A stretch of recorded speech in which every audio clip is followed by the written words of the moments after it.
uruguayo, que viva el Frente Amplio. ¡Salud!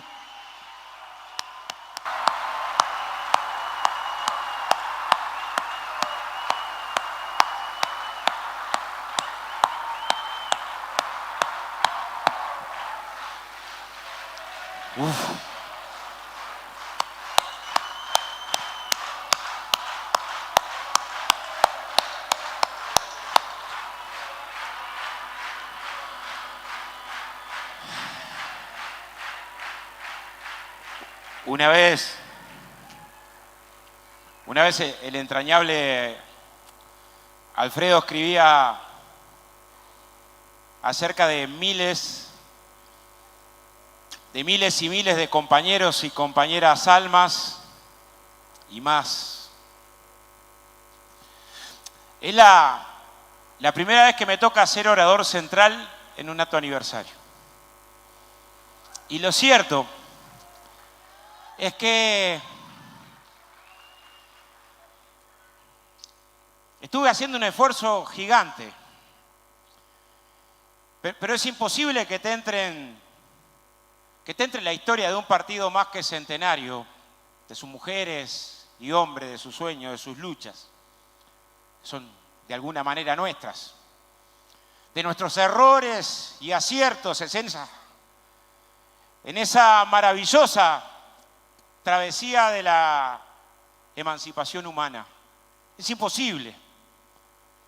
Pero vamos a hacer el intento de alguna manera de volver a pasar por el corazón esa historia y de honrarla, no solo desde el ritual, no solo desde pasar raya en el homenaje que es merecido, sino también de pensar juntos y orientarnos juntos en este contexto tan complejo, pero por lo complejo también apasionante. 21 de septiembre, el Congreso del Partido Socialista, que se conmocionó, como la inmensa mayoría del movimiento obrero en el mundo, por un escándalo teórico. La vieja Rusia de los zares al fin de la Primera Guerra Mundial, una guerra de rapiña que además generó durísimos debates a la interna de la Segunda Internacional, en pocos meses pasa de una transición de un gobierno democrático a dos poderes y de ahí a que los obreros tomaran el poder en el lugar donde menos se pensara. Yo sé que hubo cartas de Marx a los revolucionarios rusos, pero lo cierto es que nuestra tradición preveía la posibilidad de la emancipación en los lugares con mayor desarrollo de las fuerzas productivas. Pero la historia es así, te sorprende. Y al influjo de esa revolución es que la inmensa mayoría del Partido Socialista en ese Congreso decide fundar el Partido Comunista, pero de alguna forma nos habían fundado mucho antes las luchas de los trabajadores, la lucha de los explotados, el movimiento obrero mundial, las primeras experiencias de lucha de la clase obrera, el internacionalismo que había antes. Uno a veces, en esto de esa herencia teórica de Arismendi, de que las luchas son por su forma nacionales, pero internacionales por sus contenidos, se pregunta cómo era posible que en momentos donde era mucho más difícil, mucho más compleja la comunicación, el mismo día que fusilaban trabajadores en la Argentina por el coronel Falco en 1909, acá había una movilización en solidaridad y las huelgas se vinculaban unas con otras y las reivindicaciones y las luchas.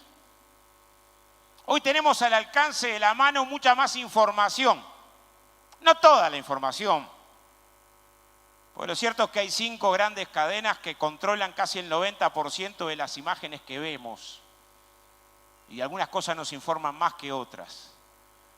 Pero parte de esa tradición es la que tenemos que homenajear hoy. Somos un partido internacionalista, no solo en su discurso, internacionalista en su práctica política, en haber abrigado las luchas del mundo, en que cuando homenajeamos nuestros mártires, parte de los mártires que homenajeamos son los que fueron a luchar por la República Española. Internacionalistas en los que fueron de educadores populares a la Cuba recién nacida la revolución. Internacionalista en la imagen a la que tenemos que homenajear siempre del meme o el haber sido solidarios con la lucha de los pueblos del mundo.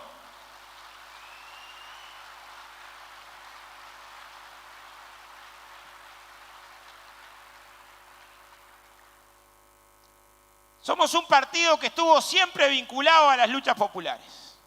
En una pista, en intentar articular la lucha social, las formas de organización social, todas, en particular la de los trabajadores, la de los explotados, pero todas las demás. Forma de opresión, en el sentido de no fragmentar el movimiento popular, de articularlo. Y traducir esa lucha en términos políticos, en términos de programa, en términos de propuesta. Es así que participamos en este siglo en las luchas obreras. El partido enfrentó la dictadura de Terra en una izquierda que estaba todavía dividida. Es más, el anticipo de la dictadura de Terra se da en la represión que se da en enero del 33 a la movilización de los colonos rusos en defensa de su pedazo de tierra ante intento de desalojo. Ahí estuvo Julia Arevalo, ahí llevaron detenido al Vasco Lazárraga, de los primeros obreros en ingresar al Parlamento. Un mes después asesinaban a Julia Escorino de un balazo, mártir. Qué invisible a veces la lucha de las mujeres. En esa misma movilización en la que también intentaron balear a Julia Arevalo. Hay una historia larga. Y esa lucha social por abajo tenía su reflejo en el Parlamento. Poco antes de que diera el golpe Terra y disolviera las cámaras, iba De Micheli, lo interpelaba a Gómez, porque la historia es toda. Es toda. El Vasco Lazárraga, que iba con el overol al Parlamento, terminó yendo a pelear por la República Española. Forjamos esa cultura, esa conducta política. Paco Espino le andaba en paso del Morlán. El problema es que las fuerzas progresistas y de izquierda estábamos divididas, el Partido Socialista por allá, el Partido Comunista por acá, las corrientes ballistas dando batalla por su lado, blancos que se movilizaron y se alzaron en lanza contra la dictadura. Aprendimos de la unidad desde la historia misma, que a veces enseña más que los textos. Aprendimos de la unidad en esa experiencia. Por acá está el Turco. Hay que ver con qué nivel de enfrentamiento tenía Rosario por un lado y Gerardo con otro al principio de la década del 40. En distintas organizaciones, la rama del metal, y los unió la lucha, el combate, la fraternidad, la actitud de movilización. Entramos a aprender de la unidad en la experiencia concreta de la lucha de los trabajadores. El 16 Congreso no nació en una abstracción, es hijo de un momento histórico, de un aprendizaje que se dio también en las fábricas y en las universidades y en las calles, porque era mucho más fácil reprimir cuando estaba fragmentado, cuando estábamos divididos. Ese viejo y nuevo debate de intentar articular la lucha social con la lucha política, de la huelga de la construcción para hacer respetar la ley de la Liga, que es la primera experiencia de laudos, surge la comisión parlamentaria que hace nacer la ley de consejo de salario. Y generó una polémica si los consejos de salario eran para subordinar, cooptar al movimiento social o permitían desde los consejos de salario organizar fuertes federaciones por rama. Si la institucionalidad tenía algo para decirnos a las luchas de los trabajadores, de los oprimidos, de los pobres del mundo. Somos hijos de esa tradición política, de búsquedas, de experiencia militante, de experiencia de organización. El imperialismo fue acelerando los procesos de significación de esa unidad. Los golpes de Estado, el golpe de Estado en Guatemala, más adelante el golpe de Estado en Brasil, que acelera la decisión de la Central de Trabajadores, aún en formación, antes de su primer congreso, de resolver por unanimidad que si había dictadura en nuestro país vamos a organizar huelga. Una orientación a la que se fue consecuente Nadie enfrentó de manera más dura la dictadura que la clase obrera, que es orgullo para nuestro país. Somos hijos de esa tradición y hijos de esa cultura.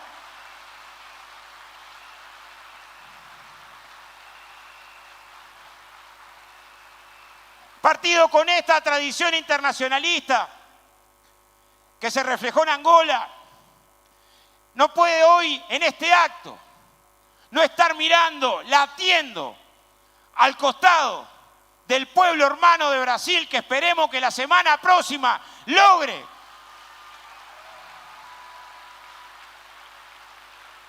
que ese obrero metalúrgico del Nordeste, fundador en las huelgas de San Bernardo del movimiento sindical más poderoso de América Latina, de su experiencia de izquierda, primer presidente de izquierda en Brasil, capaz de lograr que decenas y decenas de millones de brasileros salieran de la miseria y del hambre, perseguidos, sacados de la campaña electoral, con un proceso que es una estafa, logre que la esperanza venza al miedo.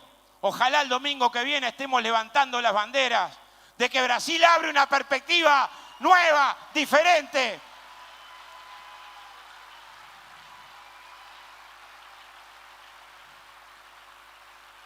Esto es así por razones de solidaridad, pero también por razones de sobrevivencia. Las luchas son nacionales por su forma, pero cuando intentaron darle un golpe de Estado a Evo, apenas nacionalizó sectores estratégicos de la economía, sobrevivió al golpe de Estado por el apoyo que tuvo de los gobiernos de Brasil con Lula al frente y de la Argentina. El proceso es antiimperialista también por su contenido, no es una rémora del pasado. Miren, este es un aniversario para conmemorar, pero también para ayudarnos a pensar el momento histórico en el que tenemos que dar la batalla.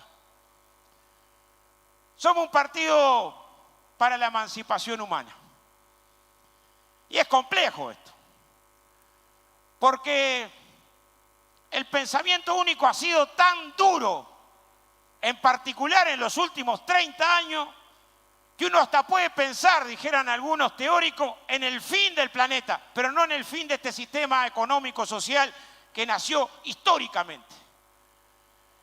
Y la complejidad es tal que en el momento donde atraviesa mayores contradicciones, quizá como nunca antes, de todo tipo, contradicciones del punto de vista ambiental. Hay un séptimo continente que es un continente en el Océano Pacífico de plástico, 4 veces el tamaño de Francia y creciendo, producto de un proceso de contaminación brutal, bestial, llevando a fondo aquella predicción de los fundadores de nuestra teoría que decían esta forma económica social no se puede desarrollar de manera distinta que poniendo en peligro al hombre, a la humanidad, diríamos hoy, y a la naturaleza. Producimos alimentos para más de 12.000 millones de personas y tenemos casi 1.000 millones de personas que pasan hambre y nos parece natural. 1.400 millones de trabajadores, según la OIT, están condenados al trabajo precario. 150 millones de niños trabajan y muchos condenados a las peores formas de explotación. Más de 20 millones de esclavos en los estudios moderados. Sin embargo, nos presentan este modelo económico, social, con desigualdades como nunca antes conoció la humanidad, donde el 1% más rico tiene más que todo el resto. Pero nos comen la cabeza pensando que todos tenemos que apuntar a esa forma de vivir. Precisaríamos una veintena de planetas para vivir de esa forma los 7.000 millones de paisanos y paisanas que están arriba del planeta. Nosotros orgullosamente nos planteamos que esto no puede ser así, que tiene que haber una perspectiva diferente, que tiene que pensarse un esquema donde quienes producen la riqueza tengan más que ver con cómo se distribuye esa riqueza que se genera cada vez más social. Un mundo más digno, donde se erradique el hambre, donde no haya padres y madres sin trabajo, donde no haya enfermos sin medicina, gente sin vivienda. El problema es que es tan fuerte la campaña en el terreno de las ideas que nos hacen pensar que eso es algo irrealizable que eso es algo utópico. Parte de esa batalla de ideas nos ha acompañado en esto más de 100 años. Somos un partido unitario. Aprendimos en la unidad. Lo aprendimos en el movimiento social y lo aprendimos en la conformación de las formas políticas que dieran cauce al programa de las luchas contra las desigualdades. La historia de América Latina enseña de manera contundente. No es que falte heroísmo en las luchas de América Latina, el continente más desigual del planeta y más violento. Lo que muchas veces falta es unidad. Y nos sentimos creadores, como también decía Alfredo en su poesía, como muchos he soñado con el frente mucho antes, de construir herramientas sociales y políticas para la unidad de las luchas populares, como forma de acumulación histórica, social, una perspectiva originalísima. Y sentimos con mucho orgullo cómo nuestros compañeras y compañeras militantes fueron clave, no únicos, pero clave en la gesta y la conformación del Congreso del Pueblo que le dio programa a lo que fue la Central Única de Trabajadores, la CNT, como un hito histórico, difícil de ver con parangón en las luchas de América Latina. La unidad social y la escalada represiva aceleró el proceso de la fundación de la unidad de la izquierda. En esa historia hubo mucho martirio. Un día como el de hoy, no podemos olvidar que ya en la década del 50, en el año 56, asesinaban en la huelga de Ferromal a María del Carmen Díaz. Es para no olvidar que los mártires de la industria frigorífica son del año 57 y 58, que en el 62 los sectores fascistas incendiaban un local partidario por la calle G, donde moría un bebé de apenas 6 meses, Olivio Fernández Piris. En términos de dónde empezó la escalada de violencia en nuestro país, hay mucho para estudiar, pero elegimos un camino, la unidad de la clase obrera, fortalecer la perspectiva de la unidad obrero-estudiantil, darle perspectiva programática en el Congreso del Pueblo, ir a la unidad sin exclusiones desde el punto de vista de un frente político. Y logramos parir una criatura que es un aporte originalísimo a las izquierdas del mundo. Uno se puede enojar y está bien, y vuelta y media se enoja con el Frente Amplio, con tal resolución, con tal otra resolución, con cómo no pudimos causar tal o cual problema. Pero lo cierto es que no existe en el mundo una unidad de la izquierda que solamente no quede estancada en lo electoral. La izquierda está juntando, a la izquierda hay algo más en Brasil para ganarle a este impresentable el otro domingo. Y se juntó en Chile y obtuvo un triunfo electoral. Pero lo que no existe en el mundo es que las distintas tolderías del pensamiento de la izquierda tengamos un espacio de militancia común en territorio y que ese espacio de militancia común en territorio conforme dirección, conforme cultura, conforme identidad.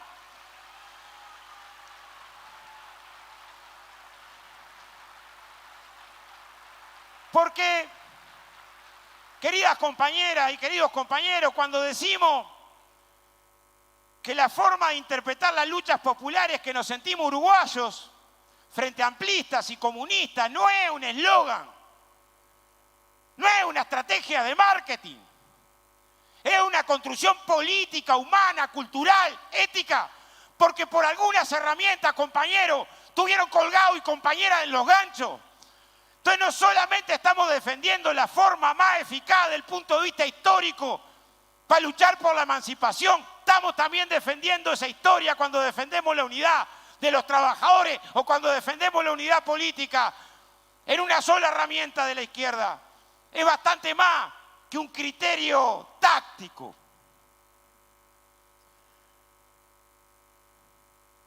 La historia nos enseñó, en medio de las polémicas, de que había que traducir la lucha política con la lucha parlamentaria. Está lleno de ejemplos esto.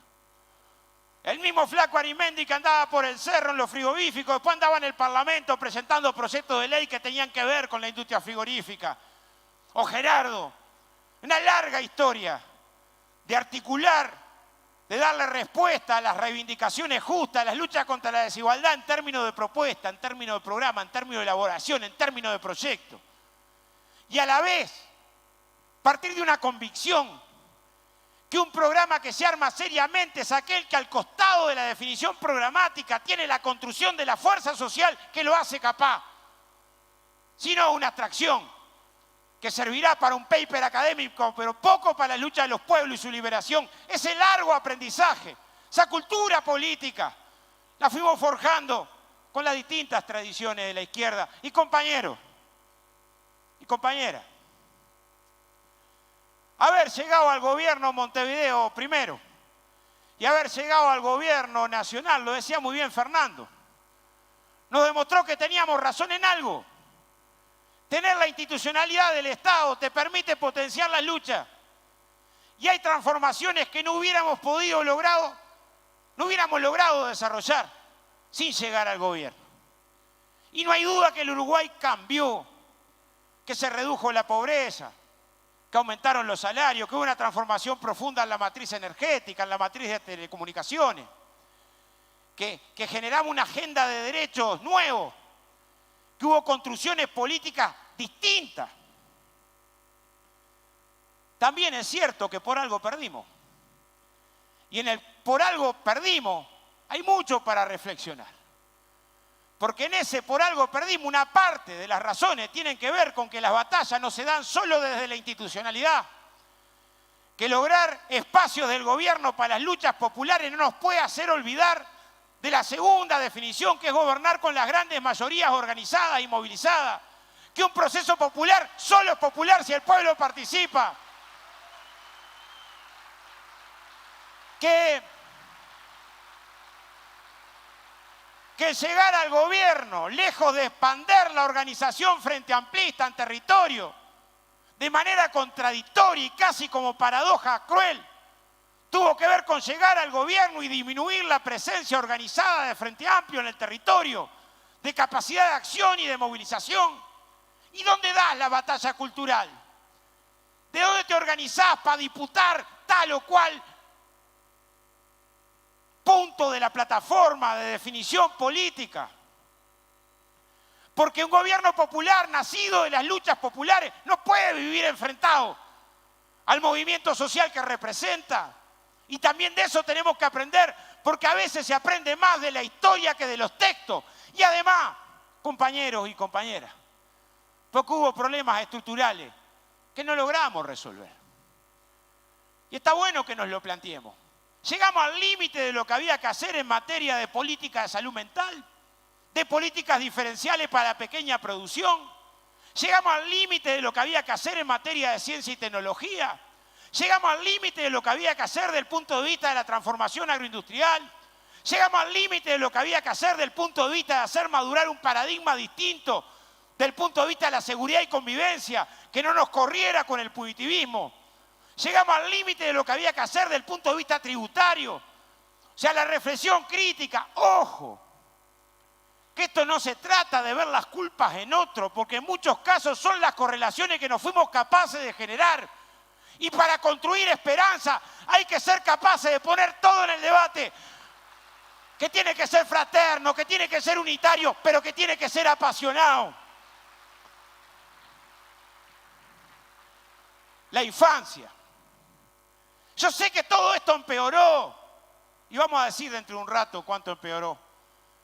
Y la autocrítica, a ver, ¿por qué nos dolía tanto perder el gobierno? Nos dolía tanto porque sabíamos lo que venía. Seguramente para los que estamos acá no es sorpresa lo que estamos viviendo hoy. Y no la es, no la es. Ahora se esmeraron, ¿eh? Miren, en los 90 cuando criticábamos el neoliberalismo que había parido en Uruguay a partir de la calle Herrera. La calle Herrera había hecho parir el neoliberalismo y niveles de corrupción escandalosos. No, hijo de tigre. No, de verdad. Y nosotros cuestionábamos, decíamos, mira, la economía en los 90 creció un 35%. Y los salarios apenas un 3%. Y en ese apenas un 3%, el mérito no era del gobierno, porque vos mirabas los sectores que habíamos logrado mantener el salario o arrancar algún puntito, y era punta de que habíamos bancado la embestida neoliberal. O sea, la industria de la construcción en el 93 tuvo 83 días de huelga para frenar una rebaja salarial del 40%. Después frenaste la rebaja y dices, no, acá hay un sector que no bajó. Pablo Mier hace lo mismo ahora. Es maravilloso. Él dice, no, le hemos bajado un 75% del salario, pero hay un 25% que no. Pero se viste con ropa que no es de él. Metafóricamente, la ropa de ser de él, pero de hecho en los lugares donde no bajó porque los trabajadores evitaron que bajara a punta de movilización, lo que también demuestra en un contexto político regresivo que las luchas no son todas en la institucionalidad, se dan también en la institucionalidad. Sería absurdo no tener en cuenta la institucionalidad, pero es suicida para un movimiento popular o emancipador no tener en cuenta la calle, la movilización, el barrio, la cooperativa, el sindicato, la universidad. Porque, compañeros y compañeras, de la misma manera que para aplicar el neoliberalismo pre-Isaac estés preocupado por la frivolidad, por el show, decía recién Carolina, por la frivolidad, que todo tenga que ver con temas no importantes, no estructurales, no históricos, no sociales, que te tengan embarullado la cabeza con otras cosas. La única forma de que se pueda impulsar un proyecto popular por sus contenidos, nacional porque defiende la soberanía y democrático porque no hay manera de hacerlo desarrollar sin que el pueblo lo protagonice, es generando esos espacios. No se puede con anemia emocional, con democracia de baja calidad, pero estos 2 años y medio han sido de manual en algunas cosas. Yo capaz que tengo polémica. Yo no creo que gobiernen mal. No es que gobiernan mal. Gobiernan bien, pero para pocos. Y esto lo podemos defender en términos teóricos. O sea, imaginemos, si ustedes fueran dueños de Catornatí y te entregan el puerto, y te entregan el puerto por 60 años, y te construyen un monopolio desregulado, para que ganes la plata que quieras sobre la economía nacional, y te estarías tatuando acá la coalición de gobierno. Espero que no haya ningún dueño de Catornatí en el acto, pero es así. A ver, si ustedes fueran dueños de los canales de televisión, sé que hay algunos acá, pero son trabajadores, no los dueños. Y en medio de una crisis, hace 2 años y pico que no les cobran la sonda, y en medio que tenemos un 40 y pico % de gurises en los liceos que están en inseguridad alimentaria, se decide invertir 9 millones de dólares para que veas el informativo en el celular. Vamos, del punto de vista de las prioridades políticas, es evidente que se está gobernando para un sector.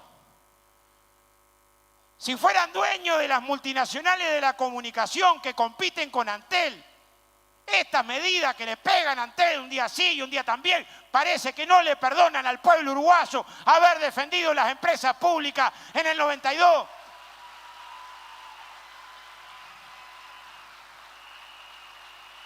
Y haberlas vuelto a defender con esa heroica recolección de firma que hubo sobre los artículos 612 y 613 y esas 701.000 y pico de voluntades. Pero si sos de las claro, cuando ponés al frente de Antel y al frente de la URSEC a los que eran gerentes de Movistar y Claro, está bravo para que funcione. Hay un interés demasiado cegado y nosotros tenemos que ser capaces de identificarlo. A veces cometemos chambonada, hablamos del campo como que fuera la misma cosa y el campo no es la misma cosa. Si tenés más de 2.000 hectáreas y estás vinculado al agronegocio, te viene bárbaro lo que está pasando ahora. Bárbaro te viene. Te bajaron los salarios, te exoneraron impuestos en el presupuesto, bárbaro. Así sos de la granja, que está un 50% más endeudado, te subieron todos los insumos y te votaron de urgencia un instituto de la granja que ahora lo postergaron para el 2024. Si sos de la granja, si sos pequeño productor, que reventaron la Dirección de Desarrollo Rural, un recorte del 52% para el chacarero chico, si estás esperando tierra de colonización, Yo me encuentro entre los críticos del Frente con Colonización, teníamos que haberle dado más importancia, porque si no, no amainaba los niveles de concentración que una economía de mercado.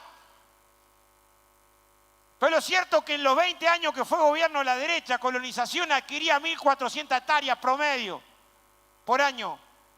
Pasamos a adquirir 10.000 hectáreas. Y ahora en 2 años de gobierno van 200 y pocas hectáreas. Es un mandado bien hecho, porque el que vende tierra tiene que ofrecerse a la colonización. Si colonización no compra, el grande se come al chico sin nadie que lo estorbe. Entonces, identificar para quién gobiernan es una tarea política que nos tiene que armar de ideas para enfrentar un proyecto que es un proyecto salvaje en términos de desigualdad, salvaje.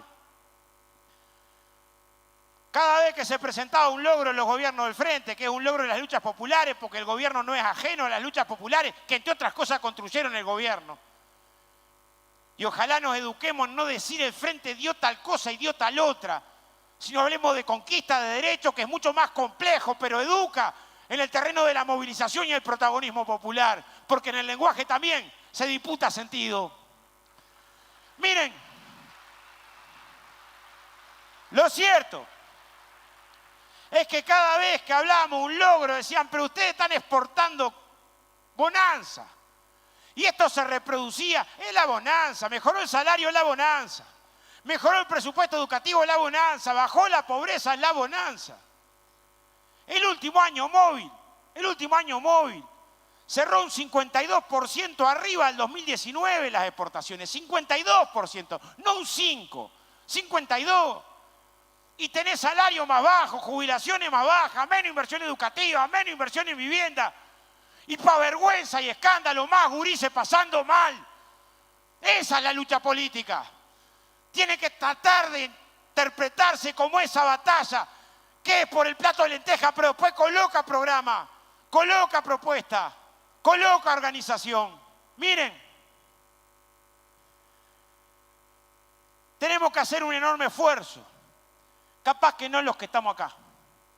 Pues los que estamos acá no creíamos las promesas de campaña electoral, pero los que votaron sí creían las promesas de campaña electoral.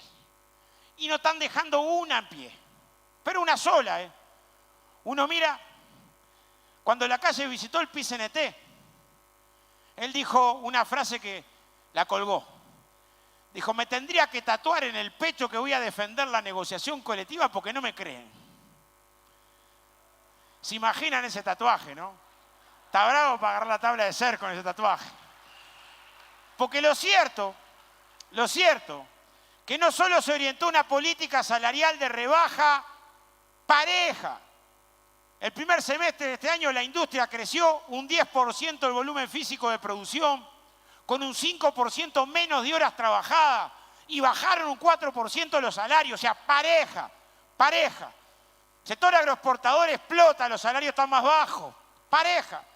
Sino que ahora se acaba de votar en diputados una norma que no deroga la ley de negociación colectiva del Frente Amplio. Deroga 80 años de historia en las relaciones laborales en el Uruguay. Porque siempre en las relaciones laborales en el Uruguay vos lograbas una conquista en un convenio y esa conquista duraba más que el convenio. Eso es así de la década del 40 para acá, siempre fue igual. Y ahora deciden un cambio que todo lo que haya conquistado un trabajador en un convenio desaparece al momento de renegociar. O sea, te ponen a negociar en menos 40. ¿Qué faltaría para que quede claro para quién están gobernando? Miremos sector por sector, eligen quién gana y eligen quién pierde. Y en todo caso la lucha política tiene que ver con que los que pierden con esta orientación económica son las grandes mayorías. Y nuestra obsesión tiene que ser la capacidad de organizar las grandes mayorías, porque es con esa correlación que requiere amplitud, profundidad estratégica, pero método de organización para ser capaces de darle programa, propuesta, que de alguna forma tiene que ver con construir esperanza. La Central de Trabajadores está convocando un Congreso del Pueblo. Es un enorme desafío. Es un enorme desafío porque a veces nos juntamos por lo inmediato, pero juntar diversas organizaciones para pensar programas. Bueno, las fuerzas de izquierda tenemos una enorme responsabilidad. Que la construcción del programa del FAS sea un hervidero, sea en cada barrio, en cada territorio, en cada villa, que convoque a miles y miles, pero también de regenerar una cultura política. Que el programa no sea una recomendación, sea una orientación de nuestra unidad, sea parte de nuestro acuerdo, sea parte principal de nuestro compromiso. Y que la construcción del programa, para que no sea demagogia, tiene que tener al lado la capacidad de construir la fuerza social que permita impulsar ese programa, porque para conquistar derechos muchas veces hay que tocar privilegios, pero que también tengamos la audacia, el coraje y la capacidad para tocar esos privilegios si es necesario para pública felicidad, porque también este partido más que centenario supo desde muy temprano tener en cuenta las mejores tradiciones nacionales y nos sentimos artiguistas y reivindicamos lo mejor de la tradición vareliana y hemos defendido parte de la construcción del vallismo con las empresas públicas y el papel del Estado en la economía. Hay un largo aprendizaje. No puede haber injertos, las construcciones humanas tienen que ser creaciones de cada pueblo, como nos enseñara en su momento la Mauta, don Moriategui. Ahora, hace un par de años teníamos el mismo gobierno neoliberal, pero la fuerza de izquierda estábamos a capa caída. Un poco por la derrota, no habíamos logrado articular de la mejor forma para enfrentar el presupuesto. Muchas dificultades. Y a la fuerza de izquierda lo pusieron de pie el movimiento social, el movimiento organizado.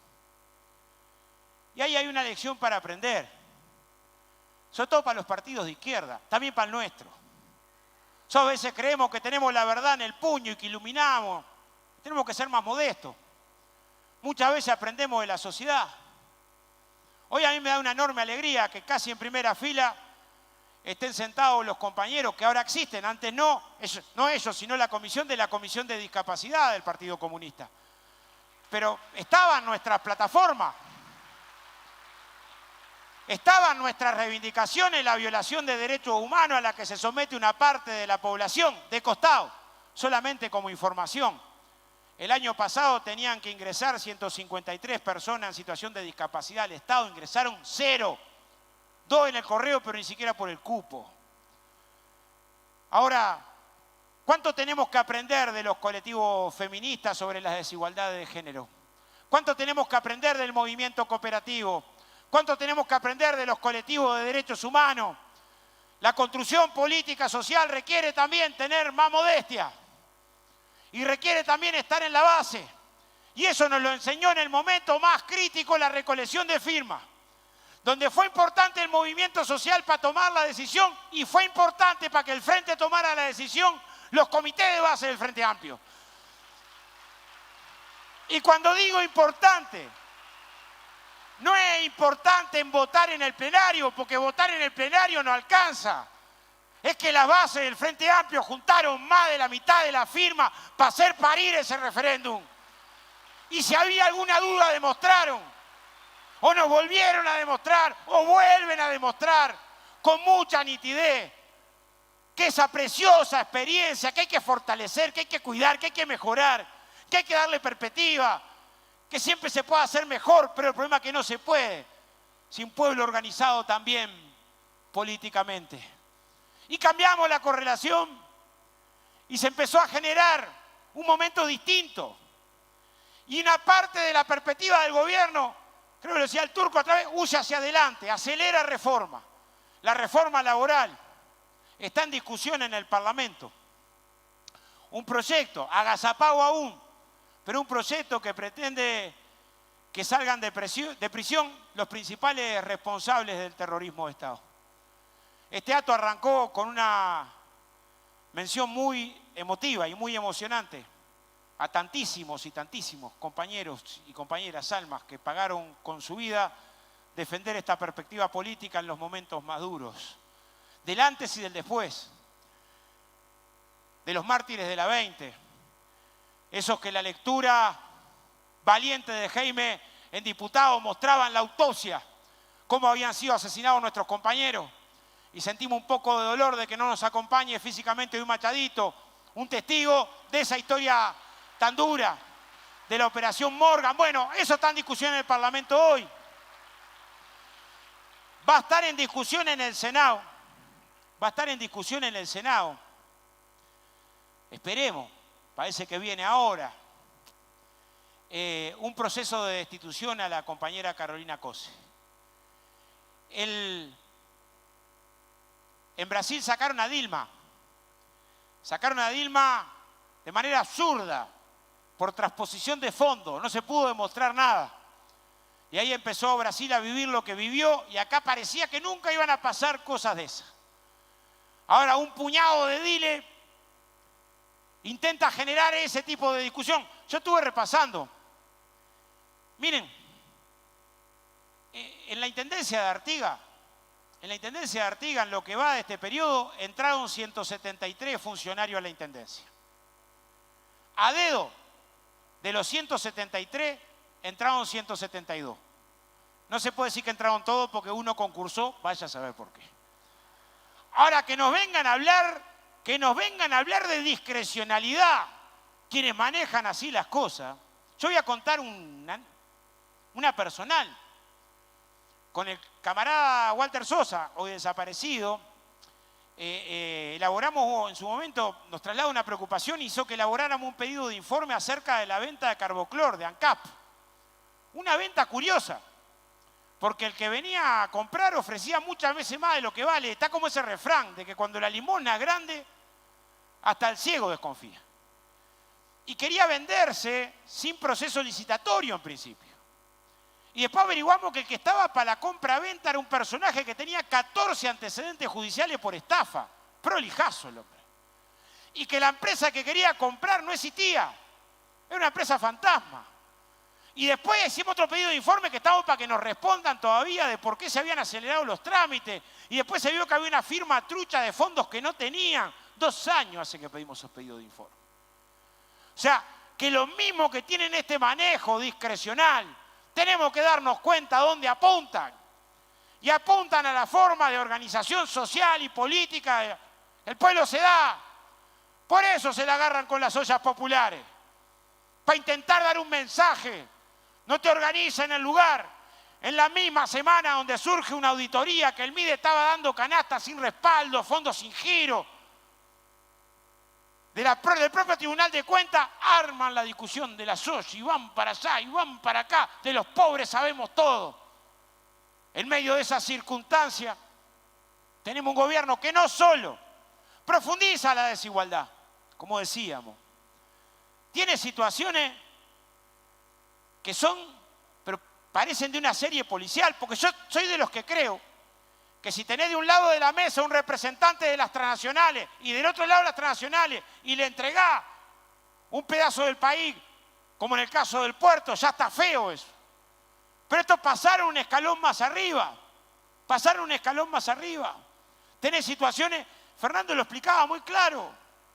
¿Cómo podés explicar que tenés al primer responsable del cartel del narcotráfico que está preso por falsificar un pasaporte, que precisa un pasaporte para poder escaparse de la prisión, que los diplomáticos del lugar te recomiendan que no lo hagas y se lo llevas en mano de apuro? O sea, ¿cómo podés explicar razonablemente una medida de esas? O cómo alguien que tiene 35 indagatorias, que salió en la tapa de todos los diarios, que hubo pedidos del Parlamento, que el propio secretario de Inteligencia dice, le avisamos que este era alguien jodido, lo pone al frente de un área de extraordinaria sensibilidad. Y cuando te arma una organización criminal, salís a decir, si hubiera tenido un indicio, no hubiera hecho eso.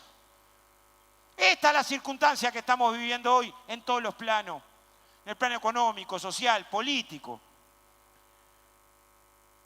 En medidas que debilitan la democracia, porque recortar el derecho de protesta, de movilización, sumariar docentes por hacer un paro o intentar generar medidas contra el movimiento estudiantil cuando se moviliza o procesar gurises por pintar un muro. O O sea, un conjunto de medidas que tienen que ver con recortes democráticos que hay que atenderlo, o espionaje a un periodista, un día sí y otro también. Y es que no va separado. Cuando hay un proceso de desigualdad, o se forja consenso en que esté resignado, pero es difícil con las tradiciones de lucha del pueblo uruguayo que eso pase, o se genera coerción. Y en esa cruz de los caminos es que celebramos este aniversario, como homenaje a las luchas de más de un siglo, a las experiencias de unidad, como homenaje a las luchas internacionales, como homenaje a la cultura. Hoy nos sentimos abrigados, estuvo el alemán temprano, van a estar los gurises de Milonga, que son unos cracks, va a estar para entrar en calor, pero también porque queremos dar un mensaje que tiene que ver con que cambiar la sociedad no es solo cambiarla desde la economía, no es solo tener indicadores que mejoren, es ganar el alma del pueblo para un proyecto popular. Y eso es más trabajoso, cuesta más, pero también tenemos que aprender que por ahí va una parte de nuestro sueño. Miren,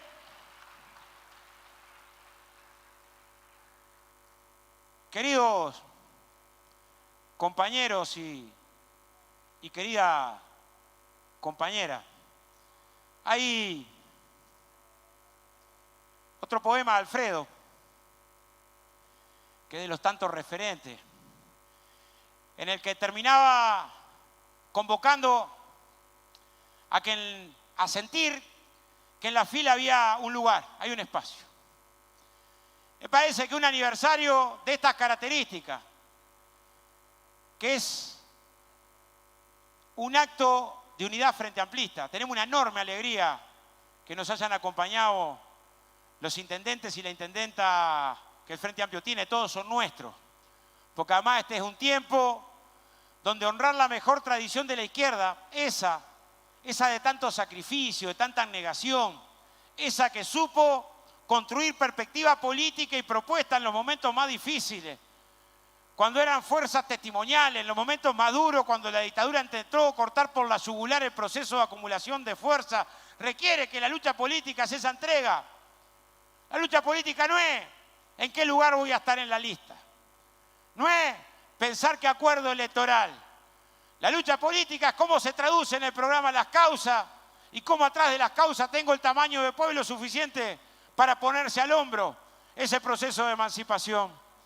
Entonces, este aniversario es un aniversario en el que nos queremos reencontrar con tantos y tantas compañeras que a lo largo de la historia han hecho patria y que nos permiten decir honor y gloria a los que batallaron en los subterráneos de la libertad, honor y gloria a los forjadores del obrero y estudiante, honor y gloria a los mártires estudiantiles, honor y gloria a la construcción de la unidad del pueblo uruguayo, honor y gloria a los compañeros y compañeras que a lo largo de más de 100 años supieron plegar la vida a la causa de los explotados y los oprimidos. Podemos decir fuerte y claro, ¡viva el Partido Comunista! ¡Que viva la unidad del pueblo uruguayo! ¡Que viva el Frente Amplio! ¡Salud!